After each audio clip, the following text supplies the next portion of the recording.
I'm Marius Roberts, and this is the Tankwa Karoo, an arid, inhospitable region in South Africa, just 3 hours to the northeast of Cape Town. How I find myself here, well, that's a very interesting story that I'd like to share with you.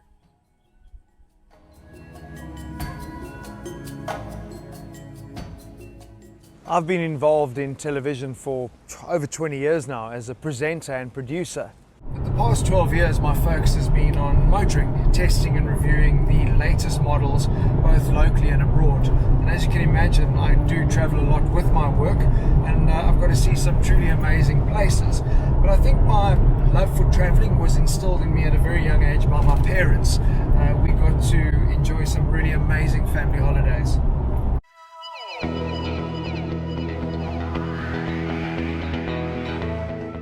There is no better way to discover yourself than to immerse yourself in other cultures, to meet the people and appreciate their ways, which more often than not are very different to your own.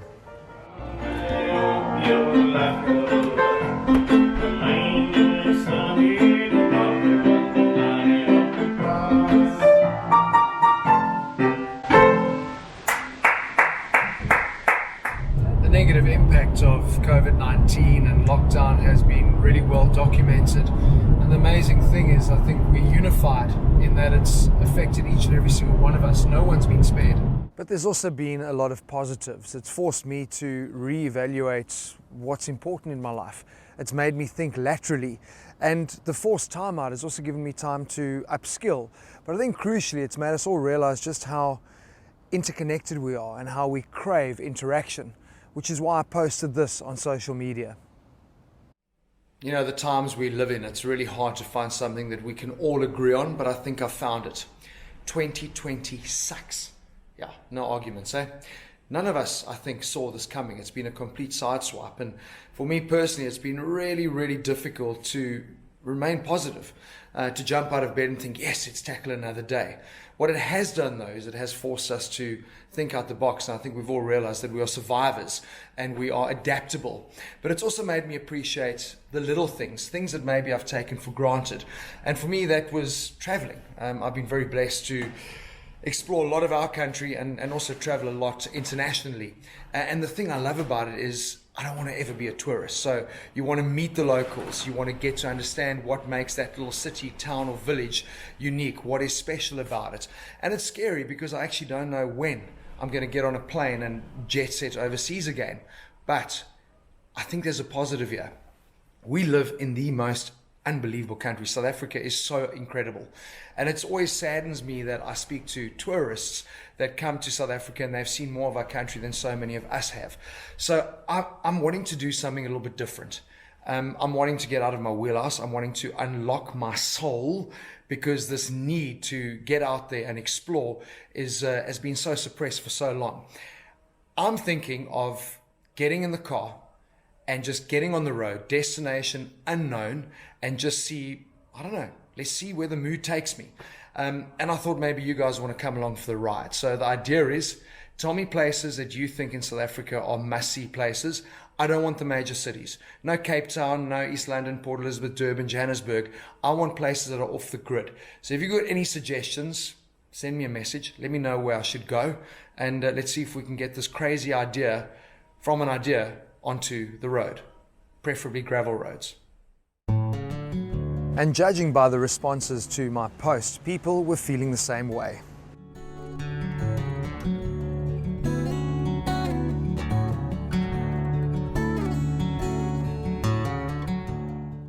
Thank you. Seriously, what an overwhelming response to my crazy idea to unlock South Africa and get on the road. A lot of the places that you've suggested are places I've been to, or they are on my hit list. Try not to fall in the water while I do this. But also some interesting places that I literally had to Google. So that's exactly what I'm looking for. So thank you for that. So this is what I've decided to do. I want to get on the road in November, so before the crazy December period, and we're going to do 30 days and try and see how many places we can get to. Once I've finalized a rough guideline of my route based on the places you've given me and suggested, I'm going to post that route. If it is in your town, your neighborhood, hook me up. meet up with us. Let's grab a beer. Tell me what makes your town so flippin' cool. I'd love to do that. A couple of other things I need to just have massive clarity on. If you follow me on social media, you know my family, my kids, are my 3 little dogs, Oscar, Jamie and Mila. I'm taking them with. Bugger that. Why must Dad go and have fun? I want them to see and experience South Africa as well. So they are coming with 100%. I've got a lot to organize. I've got to think about the right car. I also want to I don't want to be staying in B&Bs. I want to do it a little bit differently. So what I thought is crazy. Let's give myself an impossible task of, I don't know, 1,000 Rand a day. Fuel, food, accommodation. So that means I might have to barter, and I certainly have to camp. I told you I'm going to be doing things a bit differently, completely out of my comfort zone. Actually can't wait, super excited. November's just around the corner, I've got work to do. The first thing I needed to secure, obviously, was a vehicle. Crucial for a trip like this, reliability. I probably am also going to need 4x4, or at least a lockable diff. And then space. 30 days on the road with the 3 dogs is a long time. Okay, so happy days. Crucial to this being a success is having the right set of wheels. And I'm happy to tell you that my good friends at Isuzu have come to the party. I've got some amazing memories with the brand. My first proper serious dune riding was in Namibia in the D-Max.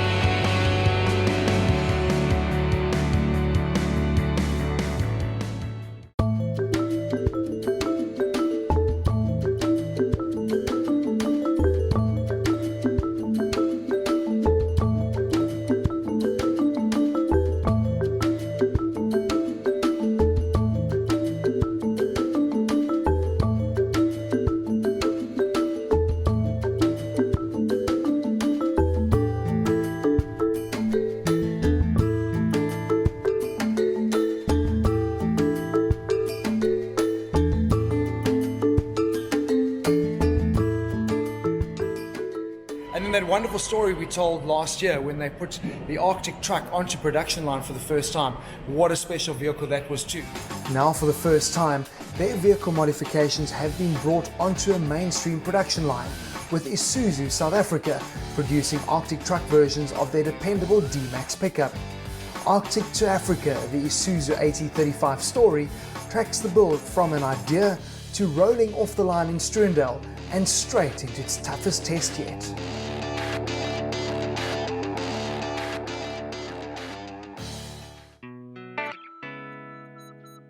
And here she is, meet Susie, the range-topping 300LX with 4x4, and the 3-litre diesel is paired to a 6-speed manual transmission. Definitely with me for the long run. You know what I'm really starting to love about this epic adventure of mine is that it's taking on a really local flavor. We've got a locally manufactured vehicle, and now it's kitted out with a locally manufactured tire that also happens to be the OEM fitment spec on our Isuzu. This is Ryan Fasach here, good mates of ours. Ryan, let me see the smile. I'm keeping my distance. So you really are living the brand. Continental on the track, and when we're going off the beaten track, we've got the general grabbers. Yeah, it's great to have both brands, and this is our adventure brand. This is what we really enjoy going and playing off-road with.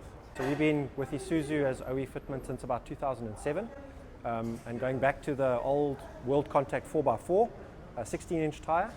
And then in 2015, we switched to the General Grabber brand, the 80 in this case. And only this year did we fit our brand new Grabber 83, which is our latest generation 50/50 all-terrain tire.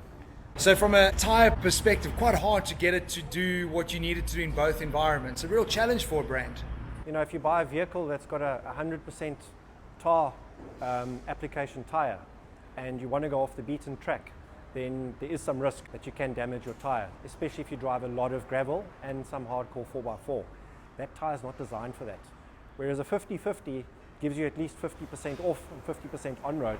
It's got good on-road manners, but off-road you're going to have more than enough capability. A highway pattern tyre has to have a much better rolling resistance, so it has to be lighter, which means it doesn't have the same type of structure. Whereas this tyre has been beefed up a lot, significantly more, especially in the sidewall area. You'll be able to deflate your tyre.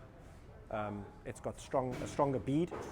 And that obviously helps to keep the tyre on the rim when you do need to deflate it. A manufacturer and a tyre manufacturer, that relationship between OEM and fitment is crucial, because you guys spend, it's like 3 years from development to end product to get that thing to work well on that particular vehicle. So in the case of Isuzu, a perfect example, their engineers are extremely methodical and diligent in the way that they develop their vehicle, and together with us, there always has to be improvement, not just in the vehicles, as you know, but also in the tyres. So there will be a new challenge to try and match the vehicle's enhanced capabilities with a tyre.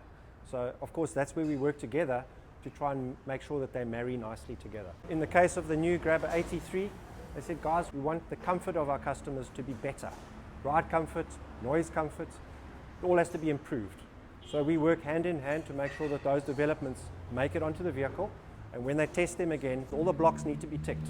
And that's why the tyre that's fitted to the vehicle make sure that the vehicle's capabilities are perfectly matched to the tyre. You fit something else, there's always going to be a compromise. My D-Max is ready to roll on General Grabbers. Looking forward to having it on for the ride. I know apparently Ryan's coming to join us at some point on the trip. And look, I know I've got a capable vehicle running on the right tyres as fitted by you guys. So it's going to be a good adventure. Thanks.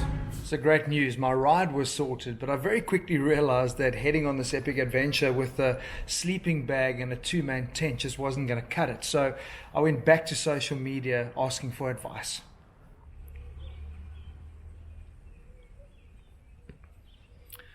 Yeah, coffee for me is an absolute essential. And that got me thinking, what other things are going to be essential for my survival on this trip? Remembering I'm a little bit of a rookie when it comes to off the beaten track stuff and possibly camping out. So let me know what are the type of things that I need, that are essential. And by essential, I don't mean like send me your partner for a 30-day breakaway. That's essential for you, but not for me. I need some genuine advice here. And the response, well, it was better than I could have imagined. So as I've said a few times now, camping and the rough stuff is not really my comfort zone. And I asked you guys to help us with things that are going to be essential to my survival on this epic trip. Well, the cool news is the guys from Frontrunner picked up on my post on social media. And they said, you know what, Marius, we've been living this way of life for many, many years, over 20 years now. We know a thing or two, and we're pretty sure we're able to help you have a great time discovering South Africa. Let's see how they can help. This place is absolutely nuts. I mean, I just can't believe how well set up and geared up this adventure lifestyle actually is. I really wouldn't even know where to start. But what I've noticed here is, my idea of camping was always, a mission.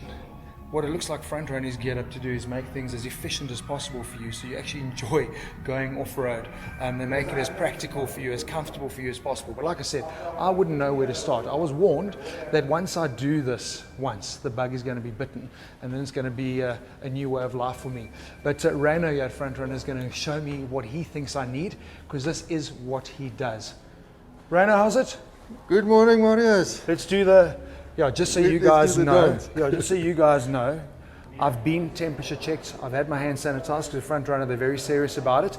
She said to me I was cool. I don't know if she meant my temperature or just me. It must be your temperature. Get it, Rana, I'm loving you already. So let's take your mask off. We're going to keep our social distance, if that's okay. Thanks for saying you can help me out. What do you think I need? You've got an idea of what I'm trying to achieve here. Yes, I've received your brief, and I've got just the right stuff for you.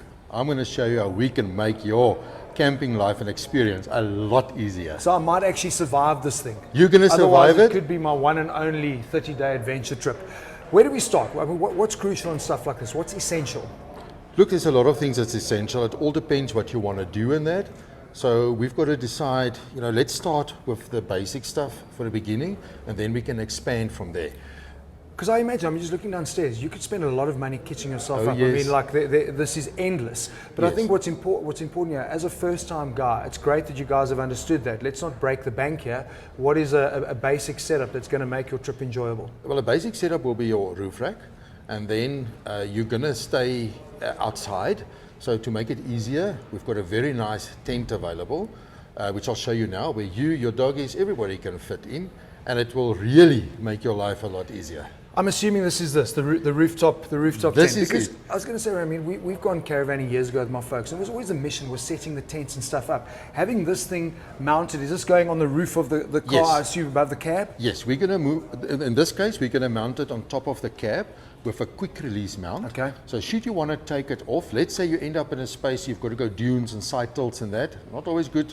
Center of gravity, keep it as low as possible. The tent can come off easy. Quick release. Oh, wow. Off. Okay, so one that- person each side. Very, it's very very cool. light, 43 kilos, 2.2 Wow. meters long, 1.4 wide. And plenty of space as well. Yes, and this is our new tent. I'm going to help you with a new one for Yeah. this trip. It's got extra ventilation on the top. It's adjustable, and you can keep the flies and hochikis out in the bush, And keep the dogs in. and the dogs in. Raina, it's unbelievable. I'm going to ask you for price, because I think this is quite important. Yes. What does something like this cost? This is 12,100. Well, That is the tent alone, Yeah. and then the quick And then- release mount, and obviously some labor, and that excludes your rack. We first have to see what vehicle you've got, and then we'll give you a suitable rack, not give. Yeah, yeah. Show you the suitable rack to use for But the. that sounds super affordable, because you think about it, it means to go buy a caravan or to go book into B&Bs. If this is your way of life, you can commit to something like this, and it actually makes adventuring really affordable.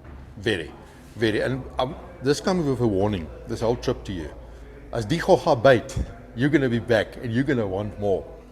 As you'll see during this adventure, Frontrunner kitted me out with a lot more than just a rooftop tent.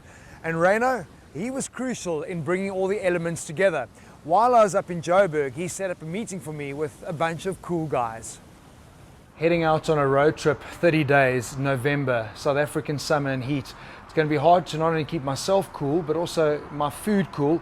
Apparently, Johan from Snowmaster reckons he's got the ultimate solution for me. Hi, how are you doing, Bianca? Fine, and you? I'm good, thank you. Bianca, Johan, you know him? Yes. Is Johan. he the boss? No, he's not a boss. Okay, because he said to me he is the boss, and he says he makes the best coffee. Is that true? Well, I don't think he can make the best coffee, but I think one of our nice ladies will make the best coffee for you. So where do I find him? You can find him in the coffee shop. This is amazing. Thanks, man. I can't believe I thought I was coming to get like fridge and freezer, and instead I'm in a store that has literally anything and everything you can imagine. So much more than, oh, hang on, I'm seeing something nice here. I'm seeing Segafredo. Now listen, I'm serious. He did tell me that I must come for the best coffee. I was made a joke. I said, listen, I'm giving you a week. You can find the right beans. But it looks like he's got the right beans. Johan, Ashley, How's it? are you guys good? Awesome. Happy to see you. Is this my coffee? That's yours, sir. Your name is on You it. did tell me that you do make the best coffee, and I told No, you I'm a our bit ladies of a- are doing that. Sorry, not me. They actually said that in the front. Bianca said, oh, no, he can't make coffee, but our ladies can. So at least we're all on the same page. Cheers. Yo, I'm so used to having to buffalo every drink I drink, but this is coffee, so my mates won't nail me. This is very good. I'm a little bit surprised, I'm not going to lie.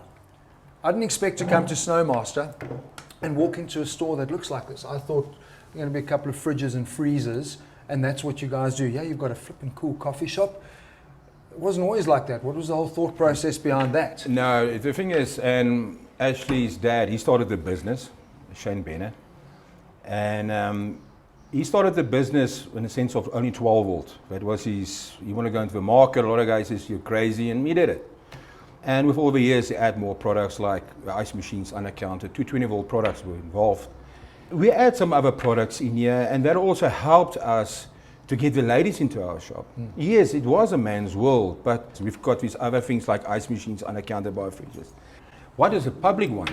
Not what your reps Is want. it's your wife, eh? You're gonna, No, it's not my wife. It's not my you're wife. Gonna be in it's going to be in big cock. I know it's not you. So I think that is why the approach we've got is what the customer, what the man in the street wants, or the lady in the street wants. And we listen to them, and we try to get the product and bring it in. Well, how are you guys going to help me from a Snowmaster perspective? Because, I mean, the dog thing is a big thing for me because I know. I know I've you've got the got same house. beautiful pit bull wrapped in a pink duvet that you showed me. It's very, very special. Now, No, I'm like, I cook for my dogs and I pre-pack frozen food and I want to take that sort of stuff on route. So what can we look at? The only thing we can do for you is keep your bills cold and your food for your dogs. These 12 volt, 24 volt and 220 volt compressors are built specially for rough and toughness. Now I see there are 2 compartments here. Is it split? So one's freezer and one's fridge, or? Yes.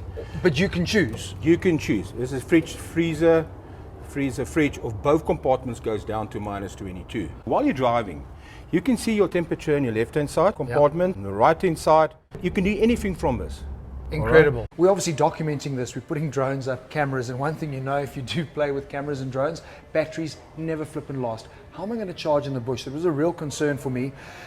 Rainer from Intervolt came aboard and he's going to help us out. You're going to have to explain this to me because we all know batteries and that's what's in our car, but this is very different because does this link up to that? How does Intervolt work? Okay, so it's actually a fairly simple system. It's you plug and play and it will charge your auxiliary battery. So it basically charges from your alternator to your gel battery or your glass lead battery at the rear and keeps your auxiliary battery fully charged at all times. So let me understand this. So I'm going to have the car battery remains a car battery and then there's a secondary battery unit which can be any size depending on what my needs are. Yes. So how does that Intervolt system manage that process? I mean, do I have to be checking what I'm doing all the day, or please tell me no? No, so what's quite nice about the system, you can install it anywhere in your vehicle. It's the only system in South Africa that can actually go up to 85 degrees and still constantly charging. All the other systems were manufactured in Europe, so it's got for their conditions. So you can even install this as one of the only ones you can actually install under the hood of your vehicle, where you can actually, it can manage the temperature. So then it's got a little screen that you put in front of your vehicle. Okay, so is that, so I could put that inside the car on my dash? Yes. So you can put it anywhere on your dash where it's visible for you, and it will tell you where your battery is at the moment, what it's charging at, what the voltage is of your battery. So it's easy to monitor it, or you can put it on the back of your battery box. So when you're at your battery boxes, you can see that the batteries are actually charging. I'm worried about ruining my batteries when I'm charging, because I've heard about that. Sometimes guys buy these systems and it's not charging in the right way. So your laptop battery, suddenly you need new laptop. Is that a real thing, or is this just a myth that I've yes, picked up on? there is ways of it could happen. That's usually when the people use the wrong equipment. But with Front Runner's technology on their boxes and the right correct dual battery system, with this charger, you will never have those type of issues. What's nice about this is it will never overcharge because it will go into a float mode. So it's doing maintenance of the battery as well. So it's maintenance free. Right, so we know Rainer from Intervolt sorts us out with this unit. Jason's busy. I don't know, Jason, what are you doing? You look busy, which is good. So basically putting the Intervolt into a portable battery pack. So you can put it in the back of a vehicle. You've got your multiple points. You can plug fridges in, USB, whatever you need. So the battery is all included in this one unit. So you could literally mount this anywhere you wanted to. Anywhere you like, yeah. But I like the thing you said, portable. I'm quite charged up for this trip. It's such a terrible joke. You guys have given me awesome ideas in terms of places I should visit and see. And I'm thinking any great adventure, epic expedition, it needs a good name. And I've got a couple of ideas in mind, but I thought maybe you guys could help me out. Let's see what you can come up with.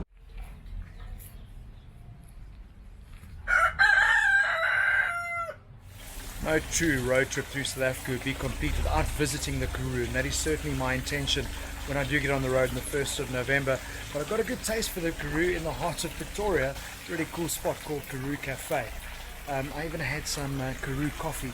I call it moer coffee, and I can feel the buzz. Great spot. Listen, thank you guys for your suggestions for what to call my epic road trip. Sean Trenry absolutely loved vagabonding, really cool. My good friend in the States, Clifford Roberts on the road, very nice. Hope you're having a good time over there as well. I like that. Everton Bowers, this for me was probably quite appropriate. Going with COVID operation, it certainly sums up the times we're living in right now. Willis. Matthew, I don't know what you're trying to say. I don't know if this is meant to refer to my trip, because Willis I know means wild. Sounds about right. And then my good mate Peter has said, on the road to nowhere. Peter, you're talking about my road trip, I hope, and not my personal life. But anyway, there were two that I really loved. Janine, good mate of mine from school, suggested I go with the term solo mission, soul. And that really encapsulates what this road trip is all about. And then Roz, unbelievable, freedomfinders.za. You need to trademark that because I think it is absolutely brilliant. But I've decided to go with something completely personal. When we were growing up going on road trips, we'd always ask my mom where we're going, and her response was standard: there and back to see how far it is. And she would not budge. She would never let away the secret. So I've decided to call this epic adventure Just to See How Far It Is, because at the end of the day, it's never about the destination. We should learn to enjoy how we get to that end point.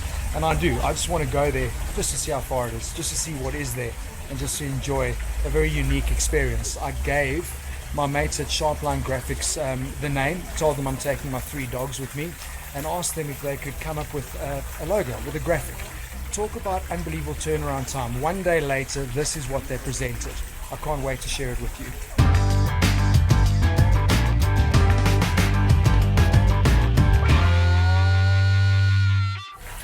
And what do you guys think? It looks so flippin' cool. I love they've even got the 3 dogs involved. So seriously, Dave and Chris, epic job on that. But they've gone even further, because now they've given us branding for the vehicle.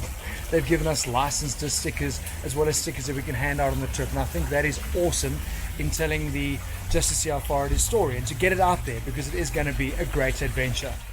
Being based in Port Elizabeth, which of course is also the home of Isuzu, meant that the fitment would need to happen down there. Renault called in a couple of favors. High-tech Batteries agreed to supply us with the auxiliary battery which would run our power unit, and he hooked us up with George and Renault at LA Sport, who agreed to look after all of the fitment, transforming our capable Isuzu D-Max into an overlanding pickup. So you're going to laugh, this has been my biggest stress. Is my surfboard going to fit in? It's a moment of truth. We're meant to rack it on the top, but there just wasn't enough space. So we're going to get a side mounted rack and get it fitted by the LA Sport guys down in George by the looks of things. But I'm planning on surfing in Vic Bay, which is before we get to George. If the board doesn't fit, yeah, the dogs are staying behind. No, just kidding. The guys are frantically working to get this whole thing done. So what needs to happen here is this board has to fit. Please, baby, please. You see? The board fits. Check. Are you happy now? Yeah. Are you happy now? I can go on holiday. I've said a few times now that I've got absolutely no idea what I'm doing, but yet here I'm sitting with the guys at LA Sport trying to tell them how to do their job, because Marius knows it all, apparently. So this is the debate. Imagine that this is the fridge. You guys would put it like that, correct? That's how you would mount it. Yeah, the rule of thumb, yes. Yeah. And Poopall over here is saying, no, he wants to put it sideways. Why is that doff? No, not really. As you know, there's specific ways of doing stuff, but that's the nice thing about this. It's each to their own. What's going to work for me is not necessarily going to work for you. So we can, if it's going to suit your purpose better, then we can change it that way. But you were saying to me the cool thing about having it here on the side is that I've got that awning. You got the awning on the side, on your passenger side. When you pull off and you stop along the road, you're out of the way, out of traffic, you'll be on the left-hand side. So you'll be parking on this side. If you need to take a rest, pull up your chairs, everything, the bucket will still be safe. And you can still reach for your drinks and everything without getting in the way of traffic or anything. See, it's not your first time, eh? No, it's not my first time. Raina, how long have you guys been doing this? Yeah, LA Sport has been here since I think 2009. So yeah, this will be our 11th year. Everyone seems to be really chilled in this industry, like wanting to help each other out. I must say, it is a kind of relaxed atmosphere. Doctors coming to get away from being a doctor and focus on his hobby, which is his vehicle. So yeah, it is quite a relaxed atmosphere, but guys can get things about their vehicles. So it's not always the case of just being relaxed and everybody friendly and happy. But yeah, if you look at what we do, it does take a team to do this course. Like the old saying goes, 2 heads are better than one. So yeah, it definitely helps. Is this kind of the normal build that you would do for people that want to be overlanding? That also, like I said, differ from person to person.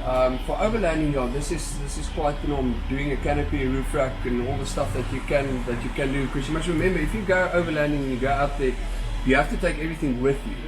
So the basic idea is to get as much stuff in it to help you go where you're going and help you there. And so you have the basics, roof rack, canopies, battery systems, fridges.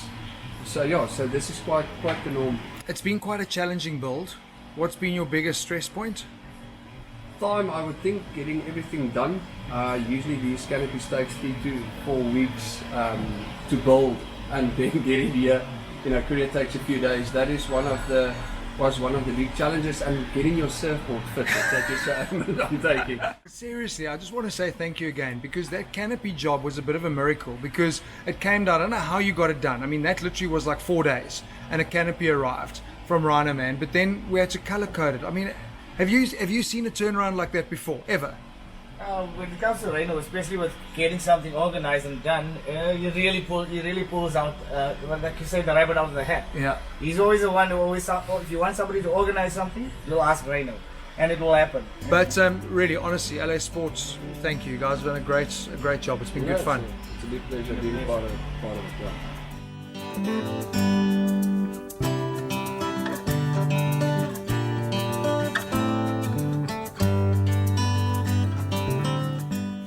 It's actually all a little overwhelming, to be honest. I went to go have a look at the car now. And it looks freaking amazing. Like, seriously, it looks. I think the number of people that have worked crazy, doing mad things, pulling miracles to make what was an idea a reality. And you know, it's like,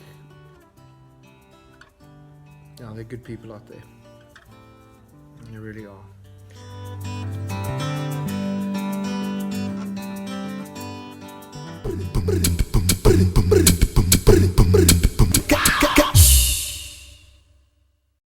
I think the idea of going on a trip like this is to be excited about it, because you're packing and you're planning and you're doing it a couple of weeks in advance. You know, I'm cramming all of that. So yeah, I guess once I'm on the road, I'll be able to reconnect with what was the idea of unlocking and escaping, because at the moment I actually just want to escape from planning all of this sort of stuff, because it's pretty heavy. You know, all the best plans don't always go to plan, and that apparently is life. I don't have the car. That's the reality. I'm only collecting it later today, and we leave in the morning. Little choppers. Hey, should we go? Let's go. Do you want to go? Mila? Jamie? Come on, let's go. So Johan Snowmaster said the remote allows me to control everything from the driver's seat, and it's also got built-in alarms, so if I haven't closed the door properly or it's not connected properly, it's going to beep. We've literally just left home. I checked it before we left, it was working. Now it's beeping and nothing's coming on. So first stop, 1 kilometer from home. That socket is cuck. Now it's gone off again. Yeah, it's useless.